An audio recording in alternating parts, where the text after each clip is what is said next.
I'm Bruce Nowlin. And I'm Patty Nowlin. And we own Martha's Vineyard Bed and Breakfast. The house is built in 1852, so it's got a long history. But then in 2000, it was converted to B&B, and so it's had a couple of decades of that kind of history. We're located on the north side of town, so away from the downtown area, but only 5 minutes away. And we've got 4.5 beautiful acres here. So we've got two different experiences here. Here in the main house, it's a very traditional bed and breakfast experience. We do a served seated breakfast every morning for the guests staying in this house. People come together for breakfast, so it's that community breakfast experience, breaking bread together. In our guest house, we've got 6 suites out there, and we deliver breakfast right to the room every morning. So they get the same hot, delicious breakfast, but they can enjoy breakfast in bed or breakfast on their patio, something just a little bit more quiet and intimate. We're about creating memories and creating an experience. So it's more than just bed and breakfast.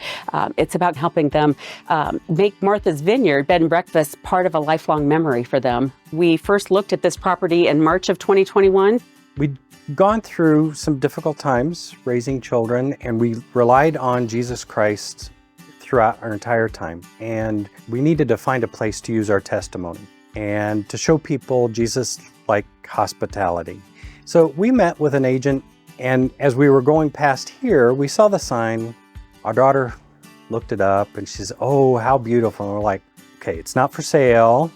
We didn't really even know much about South Haven, but we went back in, had lunch. It was a very quaint little town, and fell in love with it. Our realtor called us and said Martha's Vineyard just went on the market, and we closed in August of 2021. So South Haven was never really on our radar, but God knew all the time that it was going to be on our radar. And so it's now been home for 2 years for us. The Visitors Bureau was very instrumental in helping us really launch our new lives as lodging partners here in South Haven. I've since become involved as a member of the board of directors of the Visitors Bureau. So I get to play a role working with the staff and the community to keep South Haven relevant and alive on not only the local stage, but on a very regional stage, keep tourism active here. It seems like everybody has their own story of how they got into being a business owner in South Haven. When you're in the tourism business, there's an obvious financial benefit to tourism here in South Haven, but I think it's more than that. When you can